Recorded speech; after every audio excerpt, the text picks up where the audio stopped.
ನೀವು ನೋಡ್ತಾ ಇದ್ದೀರಾ ಜಿ ಕನ್ನಡ ನ್ಯೂಸ್. ನಾನು ದಿವ್ಯಶ್ರೀ ದಾಸ್.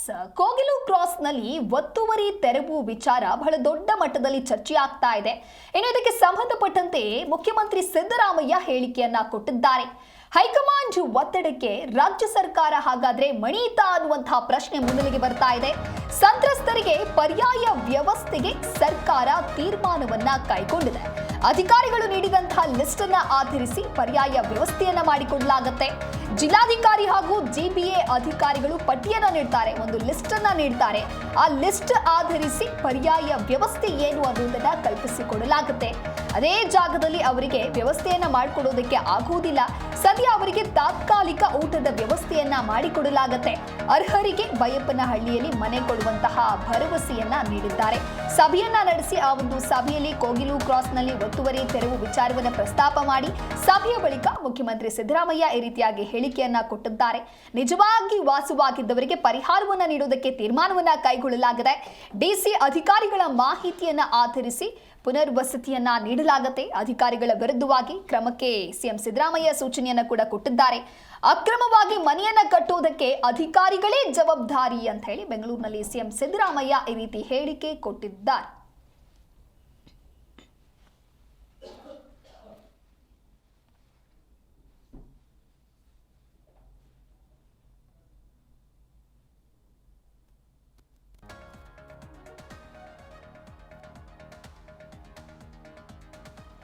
ಈ ಕುರಿತಂತೆ ಮತ್ತಷ್ಟು ಮಾಹಿತಿಯನ್ನ ನೀಡಲಿದ್ದಾರೆ ನಮ್ಮ ಪ್ರತಿನಿಧಿ ರಾಜಪ್ಪ ದೂರವಾಣಿ ಸಂಪರ್ಕದಲ್ಲಿ. ರಾಜಪ್ಪ, ಇನ್ನು ಹೈಕಮಾಂಡ್ ಒತ್ತಡಕ್ಕೆ ಹಾಗಾದ್ರೆ ರಾಜ್ಯ ಸರ್ಕಾರ ಮಣಿಯಿತಾ ಅಂತ ಹೇಳಿ ಸಭೆ ಮಾಡಿ ಯಾವೆಲ್ಲ ತೀರ್ಮಾನವನ್ನ ಕೈಗೊಳ್ಳಲಾಗಿದೆ? ಮುಖ್ಯಮಂತ್ರಿ ಸಿದ್ದರಾಮಯ್ಯ ಮತ್ತು ಡಿಸಿಎಂ ಡಿ.ಕೆ. ಶಿವಕುಮಾರ್ ಅವರು ಇಂದು ಈ ಒಂದು ಕೋಗಿಲು ಕ್ರಾಸ್ ಅಂತ ಸಭೆಯನ್ನು ನಡೆಸಿ ಒಂದು ತೀರ್ಮಾನ ಕೈಗೊಂಡಿದ್ದಾರೆ. ಅದರಲ್ಲಿ ಈಗೆಲ್ಲ ಯಾರೆಲ್ಲ ನಿರಾಶ್ರಿತ ಇದ್ದಾರೆ ಅವ್ರಿಗೆ ಕೆಲವರಿಗೆ ಮನೆ ನಿರ್ಮಿಸಿಕೊಡ್ಬೇಕು ಅಂತ ಒಂದು ತೀರ್ಮಾನ ಕೈಗೊಳ್ಳಲಾಗಿದೆ. ವಿಶೇಷ ಅಂದ್ರೆ 167 ಮನೆಗಳನ್ನ ತೆರವು ಮಾಡೋದಕ್ಕೂ ಮೊದಲೇನೆ ಈ ಹಿಂದೆನೆ ಸಹ ಅಲ್ಲಿನ ಜಿಲ್ಲಾಧಿಕಾರಿಗಳು ಮತ್ತು ಜಿಬಿ ಅಧಿಕಾರಿಗಳು ಅವ್ರಿಗೆಲ್ಲರಿಗೂ ಸಹ ನೋಟಿಸ್ ಅನ್ನ ಕೊಟ್ಟಿದ್ರು. ಮನೆಯನ್ನು ತೆರವು ಮಾಡ್ಬೇಕಾಗತ್ತೆ, ಇದು ನೀವು ಅಕ್ರಮವಾಗಿ ನಿರ್ಮಾಣ ಮಾಡ್ಕೊಂಡಿರುವಂತ ಮನೆಗಳು ಅಂತ ಅನ್ನೋದನ್ನ ಈ ಹಿಂದಿನ ಅಧಿಕಾರಿಗಳು ಸೂಚನೆ ಕೊಟ್ಟಿದ್ರು. ಅದು ಅಧಿಕಾರಿಗಳ ಸೂಚನೆಯನ್ನ ಅವರು ಕಡೆಗಣಿಸಿ ಅಲ್ಲಿ ಮನೆಗಳ ನಿರ್ಮಾಣ ಮಾಡ್ಕೊಂಡು ಮುಂದುವರಿಸಿದ್ದಾರೆ. ಹೀಗಾಗಿ ನಾವು ನೋಟಿಸ್ ಕೊಟ್ಟ ನಂತರ ಅವರು ಮನೆಯನ್ನ ತೆರವು ಮಾಡದ ಹಿನ್ನೆಲೆಯಲ್ಲಿ ನಾವು ಆ ಮನೆಗಳನ್ನ ತೆರವು ಮಾಡುವಂತ ಒಂದು ಪರಿಸ್ಥಿತಿ ನಿರ್ಮಾಣವಾಗಿತ್ತು. ಹೀಗಾಗಿ ಈ ಅಕ್ರಮವಾಗಿ ನಿರ್ಮಾಣ ಮಾಡಿಕೊಟ್ಟ ಮನೆಗಳನ್ನ ಜಾಗ ಹಿಂದೆ ಬಿಬಿಎಂಪಿ ಅವರು ಕಸ ವಿಲೇವಾರಿ ಮಾಡಕ್ಕೋಸ್ಕರ ತ್ಯಾಜ್ಯ ನಿರ್ವಹಣೆ ಮಾಡ್ಲಿಕ್ಕೋಸ್ಕರ ನೀಡಿದಂತಹ ಒಂದು ಜಾಗವಾಗಿದೆ. ಹೀಗಾಗಿ ಅಕ್ರಮವಾಗಿ ನಿರ್ಮಾಣ ಮಾಡಿಕೊಂಡ ಮನೆಗಳನ್ನ ತೆರವು ಮಾಡುವಂಥದ್ದು ಅನಿವಾರ್ಯವಾಗಿತ್ತು. ಹೀಗಾಗಿ ಅಧಿಕಾರಿಗಳು ಆ ಒಂದು ಕ್ರಮವನ್ನ ಕೈಗೊಂಡಿದ್ದಾರೆ ಅಂತ ಅನ್ನೋದನ್ನ ಮುಖ್ಯಮಂತ್ರಿಗಳು ಸ್ಪಷ್ಟಪಡಿಸಿದ್ದಾರೆ. ಇದುವರೆಗೆ ಮುಖ್ಯಮಂತ್ರಿಗಳು ಈ ಒಂದು ವಿಷಯವನ್ನ ತುಂಬಾ ಕಟ್ಟುನಿಟ್ಟಾಗಿ ಹೇಳಿದ್ದಾರೆ. ಯಾರೋ ಅಧಿಕಾರಿಗಳು ಈಗ ಅಕ್ರಮವಾಗಿ ಮನೆ ನಿರ್ಮಾಣ ಮಾಡ್ಲಿಕ್ಕೆ ಅವಕಾಶವನ್ನು ಕಲ್ಪಿಸಲಾಗಿತ್ತು, ಆ ಅಧಿಕಾರಿಗಳ ವಿರುದ್ಧನೂ ಸಹ ಕ್ರಮವನ್ನು ಕೈಗೊಳ್ಳುತ್ತವೆ. ಆ ಮೂಲಕ ಈ ಒಂದು ಜಾಗವನ್ನ ಅಕ್ರಮ ಒತ್ತುವರಿಗಳನ್ನು ತೆರವು ಮಾಡ್ತೇವೆ ಮತ್ತು ಈಗಾಗಲೇ ಗುರುತಿಸಿರುವಂತ ಬೈಯಪ್ಪನಹಳ್ಳಿ ಗುರುತಿಸಲಾಗಿರುವಂತ ಜಾಗದಲ್ಲಿ ಈ ಯಾರು ಅರ್ಹರಿದ್ದಾರೆ ಅಂದ್ರೆ ಯಾರಿಗೆಲ್ಲರೂ ಆ ಒಂದು ಅಕ್ಕಪಕ್ಕ ಸ್ಥಳಗಳಲ್ಲಿ ಹಲವಾರು ವರ್ಷಗಳಿಂದ ವಾಸ್ತವ್ಯ ಹೂಡಿದ್ದಾರೆ ಅಂತವ್ರಿಗೆ ನಾವು ಅರ್ಹ ಫಲಾನುಭವಿಗಳಿಗೆ ಬೈಯಪ್ಪನಹಳ್ಳಿ ರಾಜೀವ್ ಗಾಂಧಿ ವಸತಿ ನಿಗಮದಲ್ಲಿ ಕಟ್ಟಡ ನಿರ್ಮಾಣ ಮಾಡಲಾಗ್ತಾ ಇದೆ. ಆ ಒಂದು ಜಾಗದಲ್ಲಿ ನಾವು ಮನೆಗಳನ್ನ ಕೊಡ್ತೇವೆ. ಆ ಸಂಬಂಧಪಟ್ಟಂತೆ ಡಿಸಿಗಳು ಮತ್ತು ಜಿಬಿ ಕಮಿಷನರ್ ಪರಿಶೀಲನೆ ಮಾಡಿ ಪಟ್ಟಿಯನ್ನ ಸರ್ಕಾರಕ್ಕೆ ಸಲ್ಲಿಕೆ ಮಾಡ್ತಾರೆ. ಆ ಸಲ್ಲಿಕೆ ಮಾಡಿದ ಪಟ್ಟಿಯನ್ನ ಆಧಾರವಾಗಿ ಇಟ್ಕೊಂಡು ನಾವು ಮನೆಗಳನ್ನ ಹಂಚಿಕೆಯನ್ನ ಮಾಡ್ತೀವಿ ಅಂತ ಮುಖ್ಯಮಂತ್ರಿಗಳು ತಿಳಿಸಿದ್ದಾರೆ. ಇಲ್ಲಿ ಕೇರಳ ಸರ್ಕಾರಕ್ಕೆ ಏನು ಅಥವಾ ಕೆ.ಸಿ. ವೇಣುಗೋಪಾಲ್ ಅವ್ರಿಗೆ ರಾಜ್ಯ ಸರ್ಕಾರ ಏನು ಬೆಚ್ಚಿದೆ ಅಥವಾ ಅವ್ರಿಗೆ ಎದುರಿದ್ದಾರೆ ಅಂತ ಅನ್ನೋ ಪ್ರಶ್ನೆಗಿಂತ ಹೆಚ್ಚಾಗಿ ರಾಜ್ಯ ಸರ್ಕಾರ ಈ ನಿಟ್ಟಿನಲ್ಲಿ ವೇಣುಗೋಪಾಲ್ ಅವರು ರಾಜ್ಯ ಸರ್ಕಾರಕ್ಕೆ ಸಲಹೆಯನ್ನು ಸೂಚನೆ ಕೊಟ್ಟಿದ್ರು. ಅವರ ಮನೆಗಳನ್ನ ತೆರವು ಮಾಡೋ ಸಂದರ್ಭದಲ್ಲಿ ಸರ್ಕಾರ ಸಹಾನುಭೂತಿಯಿಂದ ಪರಿಶೀಲನೆ ಮಾಡ್ಬೇಕಾಗಿತ್ತು ಅಂತ ಅನ್ನೋದನ್ನ ಹೇಳಿದ್ರು. ಹಾಗಾಗಿ ನಾವು ಅದನ್ನು ಸಹ ಯಾರೆಲ್ಲ ಅರ್ಹರಿದ್ದಾರೆ ಅವರಿಗೆ ಮಾತ್ರ ಮನೆಯನ್ನ ಕೊಡ್ತೇವೆ, ಉಳಿದಂತವ್ರಿಗೆ ಯಾರು ಸಹ ಅನರ್ಹರಿದ್ದಾರೆ ಅಥವಾ ಅಕ್ರಮವಾಗಿ ಮನೆಗಳ ನಿರ್ಮಾಣ ಮಾಡ್ಕೊಂಡಿರೋರ್ಗೆ ಯಾವುದೇ ಕಾರಣಕ್ಕೂ ನಾವು ಅವಕಾಶವನ್ನ ಕೊಡೋದಿಲ್ಲ ಅಂತ ಮುಖ್ಯಮಂತ್ರಿಗಳು ತಿಳಿಸಿದ್ದಾರೆ. ಇಲ್ಲಿ ಎರಡು ವಿಷಯ ನಾವು ಸ್ಪಷ್ಟವಾಗಿ ಗಮನಿಸಬೇಕಾಗತ್ತೆ ದಿವ್ಯದ. ಒಂದು, ರಾಜ್ಯ ಸರ್ಕಾರ ವೇಣುಗೋಪಾಲ್ ಅವರ ಮಾತಿಗೆ ಮನ್ನಣೆ ಕೊಟ್ಟಿದೆ. ಮತ್ತೊಂದು ಕಡೆ ಅಕ್ರಮವಾಗಿ ಒಂದು ವೇಳೆ ಅಲ್ಲಿ ಅವರು ವಾಸ್ತವ್ಯ ಹೂಡಿದ್ದಲ್ಲಿ ಅವ್ರನ್ನ ನಿರ್ದಾಕ್ಷಿಣ್ಯವಾಗಿ ಅವ್ರಿಗೆ ಯಾವುದೇ ಕಾರಣಕ್ಕೂ ಅವಕಾಶನ ಕೊಡೋದಿಲ್ಲ ಅಂತ ಅನ್ನೋದನ್ನು ಸಹ ಸರ್ಕಾರ ಸ್ಪಷ್ಟಪಡಿಸಿದ್ದಾರೆ. ಹೀಗಾಗಿ ಮುಖ್ಯಮಂತ್ರಿಗಳು ಎರಡು ವಿಷಯವನ್ನು ತಿಳಿಸಿದ್ದಾರೆ. ಒಂದು, ವೇಣುಗೋಪಾಲ್ ಅಂತ ಚರ್ಚೆ ನಡೆಸಿದ್ರು ಅಂತ ಅನ್ನೋದನ್ನ ಸ್ಪಷ್ಟವಾಗಿ ಹೇಳಿದ್ದಾರೆ. ಎರಡನೇದಾಗಿ ಡಿಸಿಎಂ ಡಿ.ಕೆ. ಶಿವಕುಮಾರ್ ನನಗಿಬ್ಬರಿಗೂ ಸಹ ಅವರು ಸೂಚನೆ ಕೊಟ್ಟಿದ್ದಾರೆ ಅಂತ ಅನ್ನೋದು ಸಹ ತಿಳಿಸುವ ಮೂಲಕ ಮುಖ್ಯಮಂತ್ರಿಗಳು ಈ ಒಂದು ವಿಷಯನ ಸ್ಪಷ್ಟಪಡಿಸಿದ್ದಾರೆ.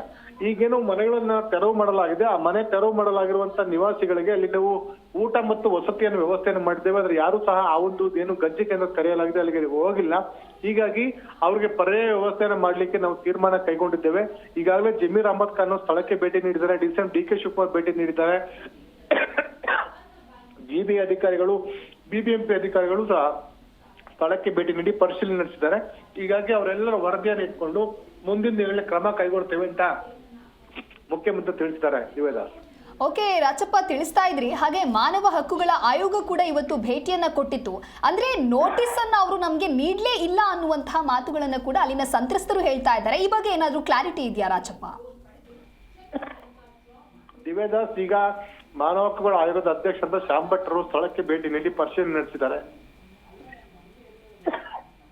ಪರಿಶೀಲನೆ ನಡೆಸಿ ಅವರು ಸಹ ವರದಿಯನ್ನು ಪಡ್ಕೊಂಡು ಮುಂದಿನ ಕ್ರಮ ಕೈಗೊಳ್ಳಕ್ಕೆ ಅಧಿಕಾರಿಗಳಿಗೆ ಓಕೆ, ಥ್ಯಾಂಕ್ ಯು ರಾಚಪ್ಪ ನಿಮ್ಮೆಲ್ಲ ಮಾಹಿತಿಗಾಗಿ.